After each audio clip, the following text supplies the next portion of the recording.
Welcome back, everybody. Today, I'm going to teach you how to add items in Zoho Inventory. Whether you're managing products or services, knowing how to properly add items to your inventory system is essential for tracking stock and streamlining your business operations. Let's walk through this step by step. First, open your web browser and navigate to zoho.com/inventory. This will take you directly to the Zoho Inventory login page.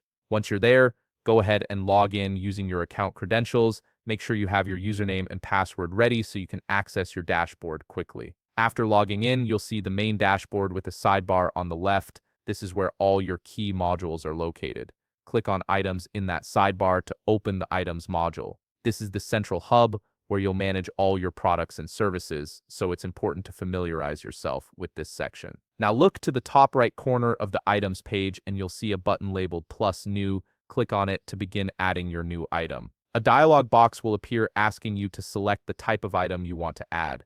You'll have two options here, goods or service. Choose the one that matches what you're adding. Goods are physical products you stock, while service is for non-physical offerings. Next, you'll need to enter the item name. This should be clear and descriptive so you can easily identify it later. After that, fill in the SKU field if you have a specific product code or stock keeping unit for this item. This helps with organization and tracking, especially if you're dealing with multiple similar items. From the unit drop-down menu, select the appropriate unit of measurement. This could be pieces, kilograms, liters, or any other unit that applies to your item. Getting this right ensures accurate inventory counts and ordering. Now it's time to enter your sales details. Type in the sales price, which is what you'll charge customers for this item. Below that, add a brief description that explains what the item is. This description will appear on invoices and sales documents, so keep it professional and informative. If you purchase this item from suppliers, scroll down to the purchase details section. Here you can enter the purchase price and add a separate description if it differs from your sales description.